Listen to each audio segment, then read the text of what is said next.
this is my offline data dictionary.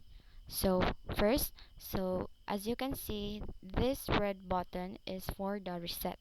Then here is where you will type the words nga imong i-search, and then here this button is as is a send button. So let's try to type something. So hi. So as you can see, ni-reply siya og hello, how can I assist you today? So akong gigamit ani is HTML, and then ang pag-function sa kaning mga button is JavaScript. So here is the code. So this is for the header sa katong data dictionary, and then tong refresh button, then here is katong message kania, then katong type your question here. So here. So let's try to refresh this. So nibalik ra siya sa uno, which is kania naka-set na ni siya daan. And then here is the script kung asa mo function ig kanang ig sa tawag ani ig click nimo sa buttons.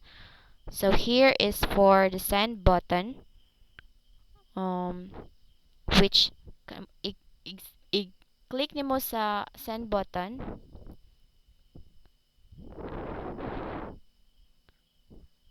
then here is for the display user message, then generate bot response, then display bot response, then scroll to the bottom, then clear user input. So kaning scroll button is ako ni siyang gibutangan kay para if the more nga mo daghan imong gi-search is if dili to na nako ibutang nga code is magkaanam og taas ang iyang size sa chatbot nako. So gibutangan ko tag scroll para i-scroll ra siya. So like this ana.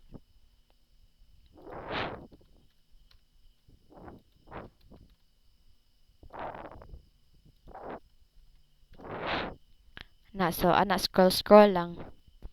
And then so these are the function. So mo ni ang giset nato na terminologies with definitions. So let's try if kaning data dictionary mo gawas ba siya. So data dictionary. So mo ang definition. So a data dictionary is a collection of metadata. So here, if caps lock siya ang nag-una is mo reply ra japon siya, or i-caps lock na to tanan.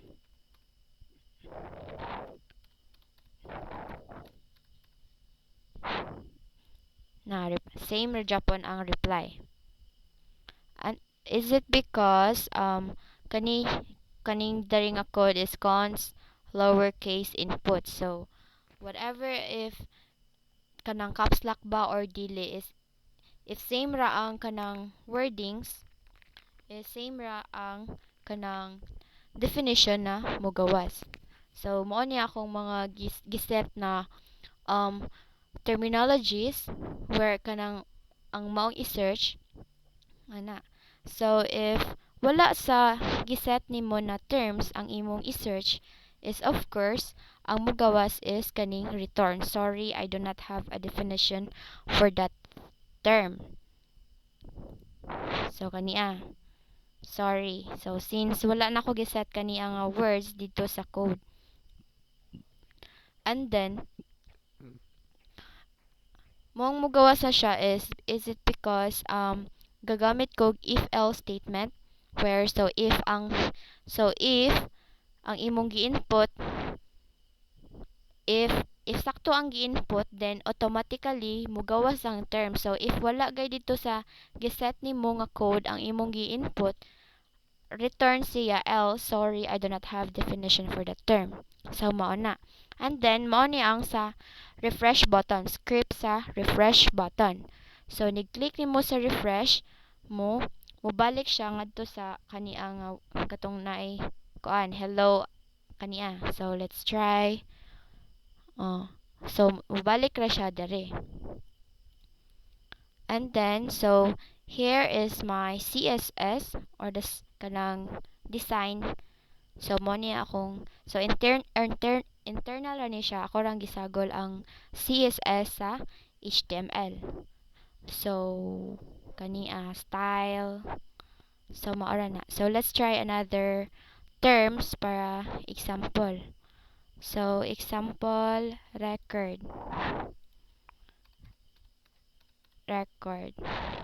So then metadata.